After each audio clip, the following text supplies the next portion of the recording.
You have been studying for IP MAT for months now. You have solved hundreds of questions and countless mocks. But are you in the right direction? This video can overhaul your preparation and can literally help you crack IP MAT 2026 exam. The video is divided in four parts, four major parts, और मैं चाहता हूं तुम सारे के सारे parts को बहुत ही आराम से देखो।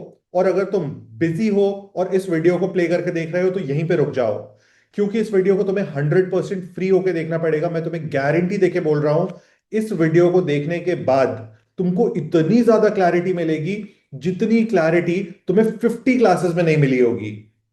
मैं तुम्हें बिल्कुल गारंटी देके बोल रहा हूं, जो भी बच्चे इस वीडियो को देखेंगे वो मुझे थैंक्स लिख के जाएंगे पोस्ट आईपी मैट 2026 एग्जाम।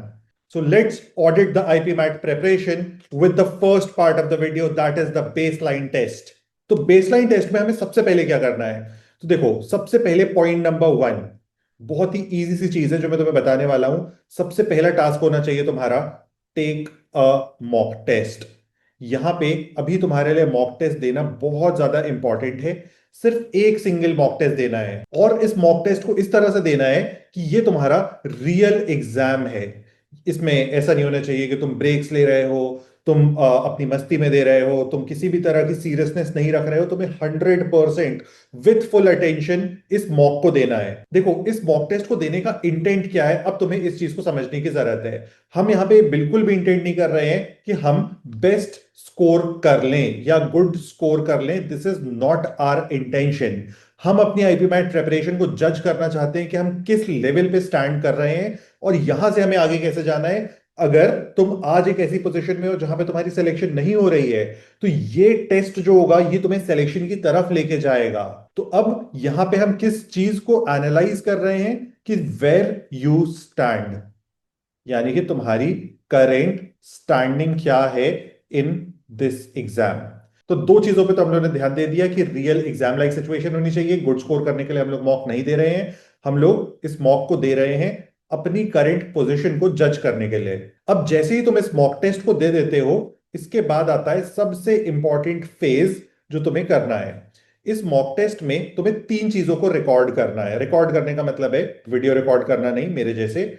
इसमें तुम्हें रिकॉर्ड करने हैं अपने तीन metrics in relation to this mock. First metric is your score, जो कि बहुत ही बेसिक है कि अगर आप टेस्ट दे रहे हो तो आप अपना स्कोर देखोगे। Second metric is your accuracy. अब ये जो एक्यूरेसी होनी चाहिए तुम्हारी, ये होनी चाहिए सेक्शनल एक्यूरेसी। एंड थर्डली, तुम्हें टेस्ट करनी है अपनी स्पीड एंड कंसिस्टेंसी। तो अब इन तीन चीजों को तुम्हें रिकॉर्ड करना है कि तुम्हें कितना वक्त लगा क्वेश्चंस को सॉल्व करने में, किस एक्यूरेसी से किया और तुम्हारा फाइनली क्या स्कोर आया। अब नेक्स्ट स्टेप पे चलते हैं हम लोग यहां से, लेकिन नेक्स्ट स्टेप पे जाने के पहले मैं तुम्हें एक छोटी सी चीज बता देता हूं, विच is part 2 of this video. मैं यहाँ पे 2 लिख देता हूं और एक्सप्लेन कर देता हूं। तो देखो, बहुत सारे बच्चों को आईपी मैट के सिलेबस पैटर्न में कंफ्यूजन रहती है, क्योंकि वो रोहतक और इंदौर को कंफ्यूज करते हैं। तो ये परफेक्ट पैटर्न रहा IPMAT Indore and Rohtak का। अब अगर तुम जानना चाहते हो क्या सारे इंपॉर्टेंट टॉपिक्स हैं और किस वेटेज में पूछे जाते हैं इन दोनों एग्जाम्स में सारे के सारे टॉपिक्स, तो तुम लोग इस क्यूआर को स्कैन करके शीट को डाउनलोड कर सकते हो। शीट के अंदर मैंने सारे टॉपिक्स को लिस्ट डाउन कर दिया है, उनकी इंपॉर्टेंस के हिसाब से, कौन से हाईएस्ट वेटेज के टॉपिक्स हैं, कौन से थोड़े से लो वेटेज के टॉपिक्स हैं, कौन से मीडियम वेटेज के टॉपिक्स हैं। अब तुम्हें कितना टाइम इन्वेस्ट करना चाहिए हर एक पर्टिकुलर टॉपिक के लिए, इसको भी मैंने मेंशन कर दिया है। तो अलग अलग टैब्स में स्विच करके तुम चेक कर सकते हो लास्ट ईयर का क्या कट ऑफ था, क्या सेक्शनल स्कोर लाना चाहिए तुम्हें। सारी चीजें एक सिंगल शीट पे है। सो मेक श्योर कि तुम इस शीट को एक्सेस कर ले रहे हो। और एडिशनली एक और चीज करो, हम लोग का टेलीग्राम चैनल ज्वाइन कर लो, वहां पे कंटिन्यूसली अपडेट्स देता रहता हूं मैं तुम्हारा एडमिन हूं वहां पे। और हम लोग बहुत सारी चीजें तुम लोग के साथ शेयर करने वाले हैं, बहुत सारी फ्री रिसोर्सेज शेयर करने वाले हैं। तो make sure to join and check it on regular basis. अब हम लोग आ जाते हैं सबसे crucial portion of the video पे, which is part 3 of this video. Part 3 जो है, that is all about audit. अब हम लोग करने वाले हैं रियल ऑडिट अपने प्रेपरेशन के स्टेटस का, कि हमारी प्रेपरेशन कहां पे है और हमें इसे कैसे आगे बढ़ाना है। तो सबसे पहले ऑडिट फ्रेमवर्क में हम लोग के पास होनी चाहिए sectional accuracy.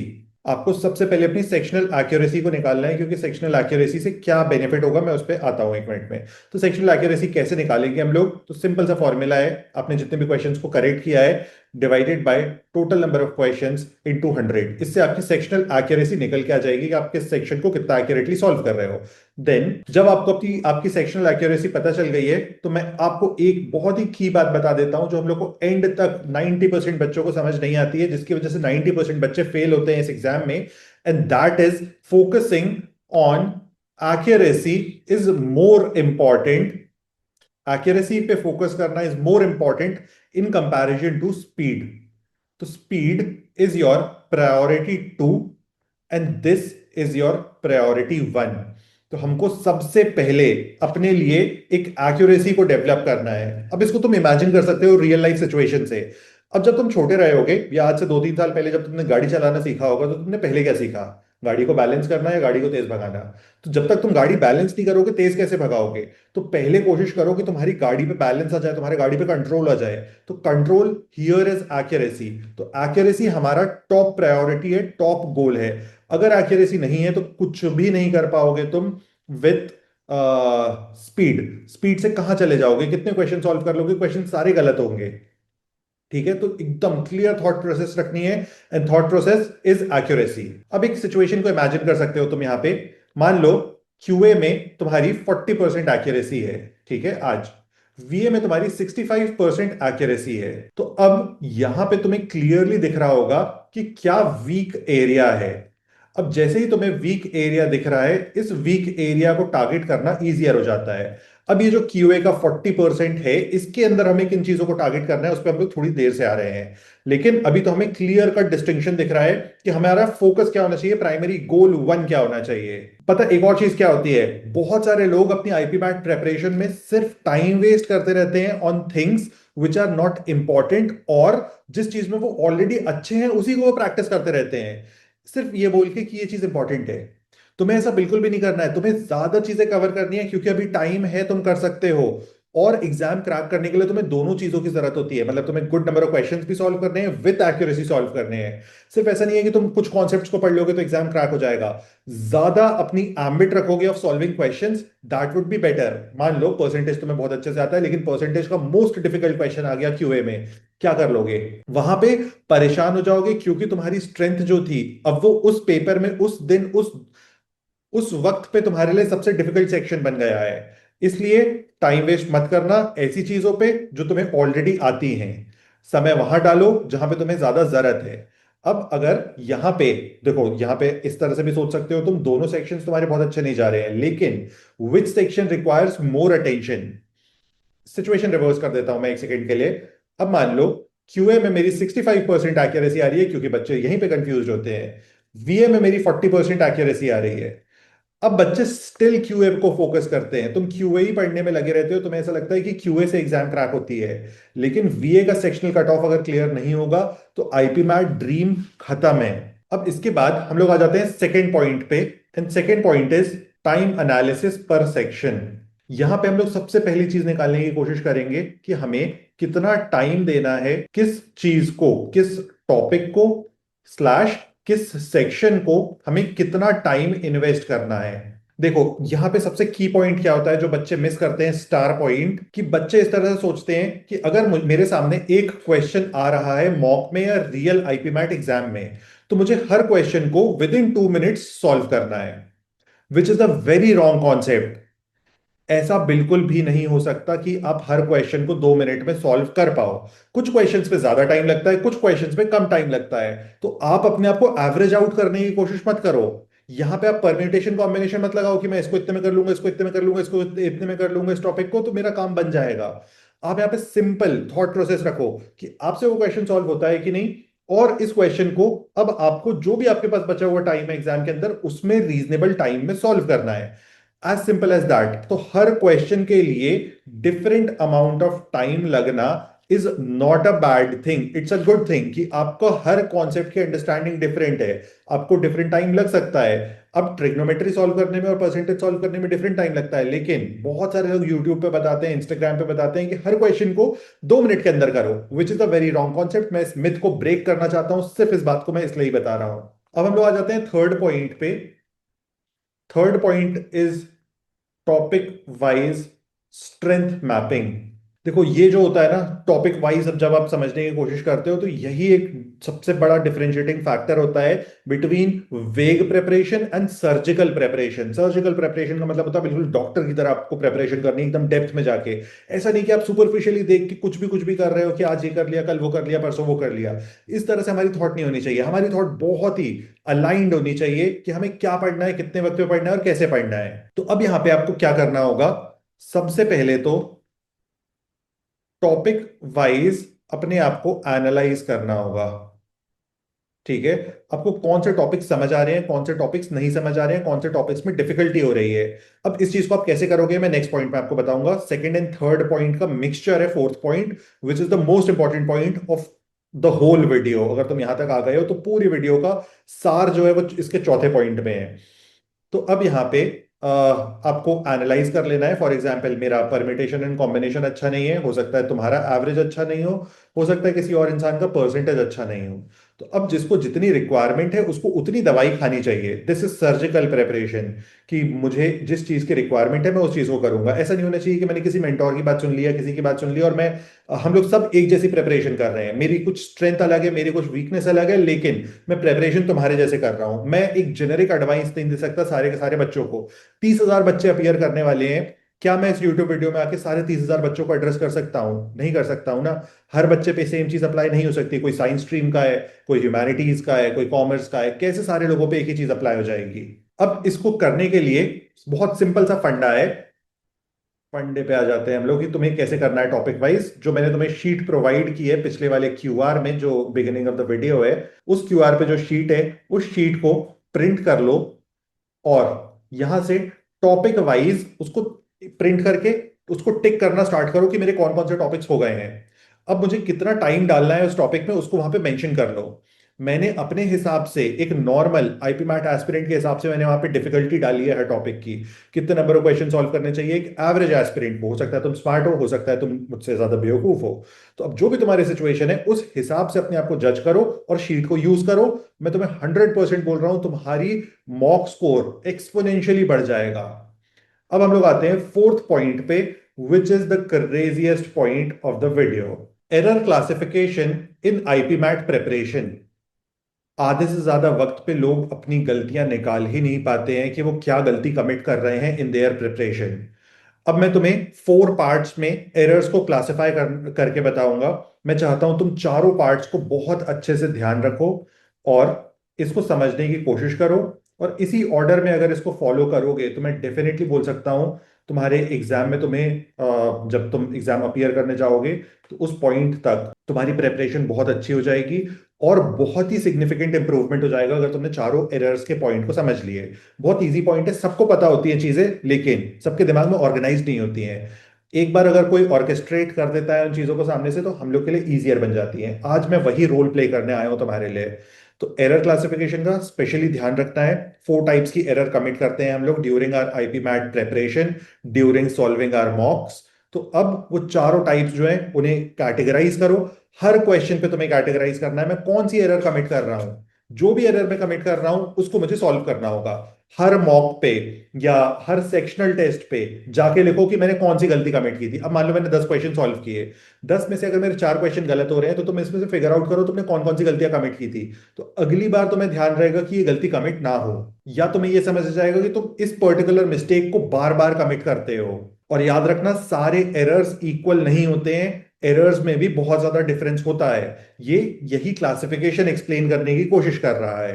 First type is conceptual error, यानी कि वो क्वेश्चन जो था वो तुम्हारे कॉन्सेप्ट के बियॉन्ड था, या फिर तुमने जब उसको सॉल्व करने की कोशिश की तो तुम्हारी मेथड एब्सोल्युटली गलत थी, मतलब तुम उसमें बिल्कुल ही एक्यूरेट नहीं थे।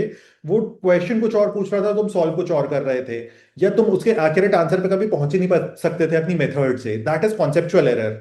अब कॉन्सेप्चुअल एरर को हम लोग सॉल्व कैसे करते हैं, क्योंकि सिर्फ एरर जान लेने से क्या हो जाएगा, हमें उसे सॉल्व करने का तरीका पता होना चाहिए। तो सबसे पहले कॉन्सेप्चुअल एरर को सॉल्व करने का बहुत ही सिंपल सा तरीका होता है। तुम्हें रिविजिट करने की जरूरत है उस कॉन्सेप्ट को। विजिट की स्पेलिंग गलत हो गई है, रिविजिट करने की जरूरत है कॉन्सेप्ट को, क्योंकि यहां पे तुम्हारे कॉन्सेप्ट में ही प्रॉब्लम थी। अगर कॉन्सेप्ट सही होता तो ये एरर कमिट ही नहीं होती कभी। Second and very basic is calculation error. ये सबसे बेसिक एरर होती है जो हम लोग कमिट करते हैं आईपी मैट प्रेपरेशन में, क्योंकि क्वांट सेक्शन थोड़ा सा हैवी होता है हम लोग के लिए। और जब हम लोग प्रेशर में कैलकुलेशंस करते हैं तो वहां पे बहुत ज्यादा मिस्टेक्स कमिट होती हैं।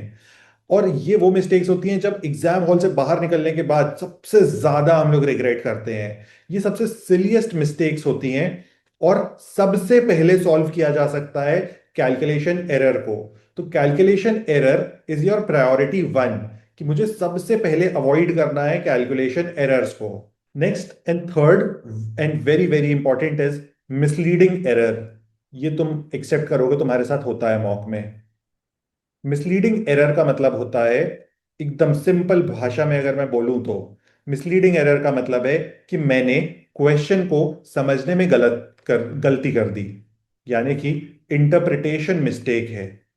क्वेश्चन कुछ और पूछ रहा था, मेरे को कॉन्सेप्ट आता था, मैं समझ कुछ और गया। या फिर इसी के अंदर एक और पॉइंट होता है, मैंने गलत रीड कर लिया था। रॉन्ग रीडिंग लिख रहा हूं मैं। कुछ और नंबर्स कोटेड थे, मैंने कुछ और नंबर्स की कैलकुलेशन कर दी। या फिर इंग्लिश की एक स्टेटमेंट लिखी हुई थी, मैंने उस स्टेटमेंट को गलत रीड कर लिया, गलत इंटरप्रेट कर लिया, जिससे मेरे पूरे पैसेज का मीनिंग चेंज हो गया। ये एरर्स ऐसे सुनने में बहुत अजीब लग रही है बात तुम्हें, लेकिन मुझे पता है और तुम्हें भी पता है, ऐसा नहीं है तुम्हें नहीं पता है। तुम स्कूल में भी इस गलती को कमिट करते हो। स्कूल के बहुत सारे एग्जाम्स में कई बार होता है ना, हम उस क्वेश्चन को देखना ही भूल जाते हैं। एग्जाम हॉल से निकल के हम लोग पूछते हैं अपने दोस्त को, यार ये क्वेश्चन कब आया था, ये क्वेश्चन तो मेरे को दिखा ही नहीं, या उस क्वेश्चन को मैंने गलत इंटरप्रेट कर लिया। Wrong interpretation is a very big problem. कि मुझे वो कॉन्सेप्ट आता है, कॉन्सेप्चुअल अंडरस्टैंडिंग थी मेरी दोनों कॉन्सेप्ट्स पे, जो मैंने गलत इंटरप्रेट किया सही इंटरप्रेट किया है, लेकिन मैंने उस पर्टिकुलर क्वेश्चन में उस चीज को लगाया ही नहीं जो मुझे लगानी चाहिए थी, क्योंकि मुझे वो क्वेश्चन समझ ही नहीं आया। आता था लेकिन मैं नहीं कर पाया। सिंपल। अब आते हैं हम लोग फोर्थ पे। फोर्थ वाली जो एरर है, ये कॉम्पिटिटिव एग्जाम्स में सबसे कॉमन एरर है, and this is time pressure. Time pressure से तुम्हें एक चीज निकालनी होगी सबसे पहले तो, कि तुम एक क्वेश्चन था जिसको करेक्टली मार्क कर सकते थे, लेकिन जब तुम्हारे ऊपर घड़ी चल रही थी कि एग्जाम खत्म होने वाला है, या फिर तुम ऑलरेडी थोड़े से प्रेशर में आ गए थे मिडिल ऑफ एग्जाम, इसके वजह से तुम एक क्वेश्चन को अटेम्प्ट नहीं कर पाए, या फिर तुमने अटेम्प्ट किया तो उसको गलत अटेम्प्ट किया। ये गलत अटेम्प्ट क्यों हुआ जब तुमने फिगर आउट करने की कोशिश की? तो this is because of time. अब जो तुम्हारी प्रायोरिटी टू है, दैट इज टाइम प्रेशर को मैनेज करना। एक बार तुमने टाइम मैनेजमेंट यहां पे सही किया ना, तो तुम्हारी ओवरऑल प्रिपरेशन में तुम्हें जंप दिखेगा, तुम बहुत ही ज्यादा मार्क्स में पहुंच जाओगे एक झटके में। टाइम प्रेशर रियल होता है, बहुत सारे लोग फिर से एक्सेप्ट नहीं करोगे, लेकिन बोर्ड एग्जाम्स जब हम लोग देते हैं, या फिर तुमने टेंथ के एग्जाम्स दिए होंगे या स्कूल एग्जाम्स दिए होंगे, तो कई बार हम लोग लिखते रहते हैं और टीचर आके पेपर छीनता रहता है। तो वो जो प्रेशर होता है ना कि यार एक दो क्वेश्चन और मार्क हो जाते हैं, या आईपी मैट में जब इस चीज को हम लोग फील करते हैं, तो वहां पे हाफ वे कैलकुलेशन पे मैं था, लेकिन वहां से मैंने गलत करना स्टार्ट किया, क्योंकि मेरे ऊपर टाइम का प्रेशर बहुत ज्यादा था। तो अब उसमें मैं स्किप कर सकता हूं, या फिर अगर मैंने स्टार्ट कर दिया है और मैंने गलत अटेम्प्ट कर दिया उस क्वेश्चन को, ये एक बहुत ही बड़ी मिस्टेक है, एंड दिस इज सॉल्वेबल। तो हमें यहां पे इस मिस्टेक को सॉल्व करने के लिए अपने ओवरऑल टाइम मैनेजमेंट को सॉल्व करना होगा ड्यूरिंग पेपर। अब टाइम मैनेजमेंट कैसे सॉल्व होता है इस पे मैं कभी और बात करूंगा, नहीं तो बहुत ही बड़ी वीडियो हो जाएगी कि पेपर में हम लोग कैसे खुद को फोकस्ड रखें, खुद को कैसे मैनेज करेगा। तुम चाहते हो बाय द वे तो तुम मुझे बता सकते हो, मैं डेफिनेटली ला सकता हूं इस चीज को, कि हमको पेपर में कैसे खुद को मैनेज करना चाहिए। अब इसके बाद मैं आ जा रहा हूं फोर्थ पॉइंट पे। देखो तुमको मैंने यहाँ पे क्या क्या बता दिया है। ये है फर्स्ट थ्री पॉइंट्स। ये था ऑडिट फ्रेमवर्क। ऑडिट फ्रेमवर्क पे हम लोग 4 पॉइंट्स डिस्कस कर चुके हैं। अब हम लोग आ रहे हैं फिफ्थ पॉइंट पे। Fifth point is very very crucial. तुम्हें जब मैं बताऊंगा तो तुम खुद अग्री एंड एक्सेप्ट करोगे। तो यहां पे मैं लिख दे रहा हूं फिफ्थ पॉइंट। फिफ्थ पॉइंट जो है, ये है अटेम्प्ट वर्सेस स्किप एनालिसिस। तो पहली बात तो ये आती है, रॉन्ग अटेम्प्ट करना सही है या फिर एक क्वेश्चन को स्किप करना सही है। हमेशा ध्यान रखना, स्किप करना is a better option in comparison to attempting it wrong. गलत क्वेश्चन करोगे बिल्कुल भी अच्छा नहीं रहेगा, नेगेटिव मार्किंग आएगी। लेकिन क्वेश्चन स्किप कर दोगे, टाइम भी सेव होगा, एनर्जी एफर्ट भी सेव होगा, नेक्स्ट क्वेश्चन पे इन्वेस्ट कर सकते हो उस चीज को। तो जहां पे बहुत ही हाईली डाउट में हो उस क्वेश्चन को स्किप कर दो। स्किप करना एक बहुत इंपॉर्टेंट स्ट्रैटेजी का पार्ट होता है during competitive exam. And for real, ये जो चीज है ना, यही सेपरेट करती है एक टॉपर को बाकी सारे स्टूडेंट्स से। और अब तुम्हें यहां पे की पॉइंट ये है कि फिगर आउट करना होगा कि तुम अगर किसी क्वेश्चन को स्किप कर रहे हो तो व्हाट्स द रीजन, कि क्या रीजन है जिसकी वजह से तुम्हें उसे स्किप करना पड़ रहा है। अब देखो, one of the reasons could be time pressure, कि तुम्हारे ऊपर टाइम का प्रेशर था इसलिए तुमको स्किप करना पड़ा। या फिर सेकंड सिचुएशन हो सकती है कि कॉन्सेप्चुअल अंडरस्टैंडिंग ही नहीं थी, कि कॉन्सेप्ट ही नहीं आता था तो कैसे सॉल्व कर लूं। अब अगर टाइम का प्रेशर था, it is very easily solvable. अगर कॉन्सेप्चुअल अंडरस्टैंडिंग नहीं थी तो तुम्हें उस पर्टिकुलर कॉन्सेप्ट को पढ़ने की जरूरत है। बहुत ही सिंपल सी चीज है, दोनों चीजों पे ध्यान रखो। अब हम लोग आ जा रहे हैं last phase of the video पे, and this is the action plan. कि तुम्हारा अब यहां से क्या रोड मैप होना चाहिए, क्या प्लान होना चाहिए अपनी आईपी मैट प्रेपरेशन को आगे ले जाने का। तो अब अगर तुम ये पूरी एक्सरसाइज करोगे एक सिंगल मॉक दे के, तो तुम अपने वीक एरियाज को फिगर आउट कर पाओगे कि तुम्हारे क्या वीक एरियाज हैं। अब सबसे पहले फोकस करो कि यहां पे प्रायोरिटी वन होनी चाहिए तुम्हारी, कि तुम वीक एरियाज पे सबसे पहले फोकस कर रहे हो, क्योंकि अभी तुम्हारे पास अच्छा खासा टाइम बचा है तुम्हारी प्रेपरेशन में। इस वीक एरिया पे सबसे हाईएस्ट अमाउंट ऑफ टाइम को इन्वेस्ट करो। ज्यादा टाइम इस पे इन्वेस्ट करोगे, ज्यादा बेटर रिजल्ट ला पाओगे, ज्यादा क्वेश्चन को सॉल्व कर पाओगे, तुम्हारा अटेम्प्ट रेट बढ़ेगा, विच मींस ग्रेजुअली तुम्हारी एक्यूरेसी भी बढ़ेगी और तुम्हारा ओवरऑल स्कोर भी बढ़ेगा। वीक एरिया से अपने स्ट्रॉन्ग एरिया पे शिफ्ट करने की कोशिश करो। स्ट्रॉन्ग एरिया पे शिफ्ट करने की कोशिश करना है हमको वीक एरिया से। अब ये जो पूरी चीज है कि वीक एरिया को स्ट्रॉन्ग एरिया में हमको पहुंचाना है, तो इसको करेंगे कैसे? तो इसके लिए भी मैं बहुत सिंपल सा तरीका बता रहा हूं। एक प्लान बनाओ ऑफ 30 डेज। तो ये एक 30 डेज प्लान होना चाहिए तुम्हारे पास। अब इस 30 डेज प्लान में कुछ रियलिस्टिक गोल्स रखो। रियलिस्टिक गोल्स का मतलब होता है एक ऐसे गोल जो तुम अचीव कर पाओ फॉर रियल। ठीक है, अब फॉर एग्जांपल मैंने जैसे मैं तुमको दो गोल्स के एग्जांपल देता हूँ कि मैं अपना परसेंटेज कंप्लीट कर लूंगा। ठीक है, ये मेरा एक गोल हो गया। दूसरा गोल हो गया कि मैं अपनी एक्यूरेसी को किसी भी पर्टिकुलर टॉपिक में 60% कर दूंगा, विच इज करेंटली 40%। तो 40% से 60% मैं एक्यूरेसी पहुंचा दूंगा एवरेजेस के क्वेश्चन में। तो अब ये मेरा एक रियलिस्टिक गोल है। मैंने थर्ड रियलिस्टिक गोल रख दिया कि मुझे वर्बल एबिलिटी में कितना पढ़ना है। वर्बल एबिलिटी में मुझे एक महीने के अंदर मान लो 50 वर्ड्स को लर्न करना है, 50 न्यू वर्ड्स को लर्न करना है। तो अब ये मेरा एक और छोटा सा गोल हो गया। तो इस तरह से मुझे मल्टीपल रियलिस्टिक गोल्स को सेट करना चाहिए। और ये जो पीरियड होना चाहिए, दिस शुड बी 30 डेज। बहुत छोटे गोल्स मत रखो। अब ये जो 30 डेज का गोल है, इसको मल्टीपल छोटे छोटे पोर्शंस में ब्रेक कर दो कि पर वीक में क्या अचीव करूंगा, हर वीक में मेरे गोल्स कंप्लीट होने चाहिए, और इस तरह से अपनी प्रेपरेशन को आगे लेके जाओ। आई बिलीव ये वीडियो तुम्हें काफी ज्यादा हेल्प की होगी यहां तक। मैं तुम्हें एक बार पूरी चीज दिखा देता हूं, मैंने कहां से कहां तक तुम्हें क्या क्या बताया। सबसे पहले हम लोगों ने बात किया तुम्हारे लिए स्टेप वन पे। This was step one. Step one में हम लोगों ने बात की थी कि तुम्हें एक मॉक टेस्ट देना चाहिए। इसके बाद स्टेप टू में मैंने तुम्हें बताया कि तुम्हें क्या रिसोर्सेज को एक्सेस करना है। तो ये resources was step two. Then उसके बाद step three was framework. Then उसके बाद स्टेप फोर वाज हियर। ये था स्टेप फोर एक्शन प्लान। तो इन चारों स्टेप्स को लो और मुझे बताओ तुम्हें इंप्रूवमेंट हुई कि नहीं। सिर्फ एक महीने फॉलो करके देखो, सिर्फ जनवरी में फोकस करके देखो। मैं तुम्हें डेफिनेटली बोल रहा हूँ फरवरी में तुम्हारी स्टेट ऑफ प्रेपरेशन चेंज हो चुकी होगी, और तुम खुद फील करोगे कि तुम बोर्ड्स के साथ, या अगर तुम ड्रॉपर हो तो, कि तुम मतलब सच में आगे आ चुके हो अपनी प्रेपरेशन में और तुम क्रैक करने के करीब हो एग्जाम को। See you in the next video. किसी भी क्वेरी क्वेश्चन के लिए तुम मुझे रीच कर सकते हो, मैं तुम्हारे लिए हमेशा अवेलेबल हूँ।